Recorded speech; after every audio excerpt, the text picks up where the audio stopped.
Probation or jail affect recidivism.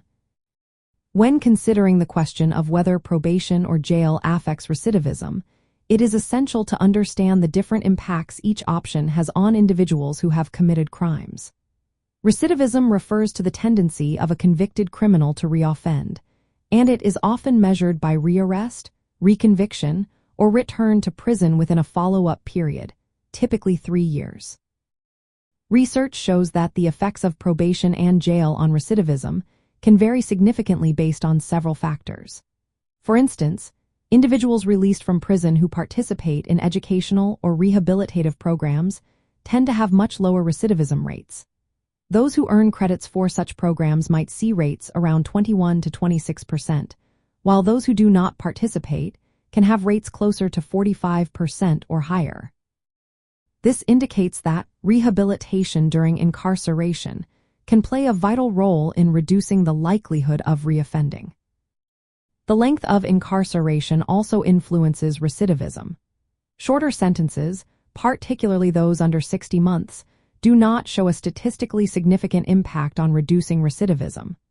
However, longer sentences, exceeding 60 months, can lead to a meaningful decrease in recidivism risk, with reductions ranging from 18 to 29% depending on the length of the sentence. Offenders serving longer sentences often take longer before they reoffend compared to those with shorter sentences. On the other hand, probation involves a supervised releases into the community with conditions such as regular check-ins and restrictions. This approach can reduce recidivism by providing structure and support without the negative effects of incarceration.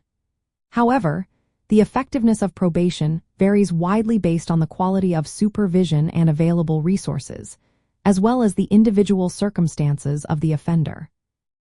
From the perspective of true crime and criminology, the choice between probation and jail impacts recidivism through the balance of punishment, deterrence, and rehabilitation. Jail can isolate offenders from negative influences and offer treatment opportunities. However, long-term incarceration may also increase criminal behavior by hardening offenders or limiting their chances for success after releases. Probation allows offenders to maintain community ties and access support but requires effective monitoring to prevent reoffending. In practice, reducing recidivism often involves a combination of both approaches.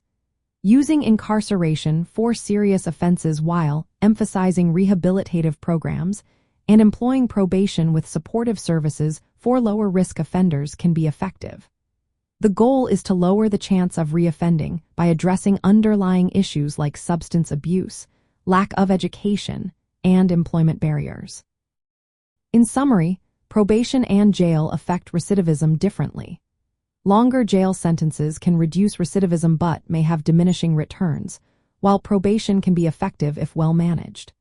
Participation in rehabilitative programs during incarceration is a key factor in lowering recidivism rates.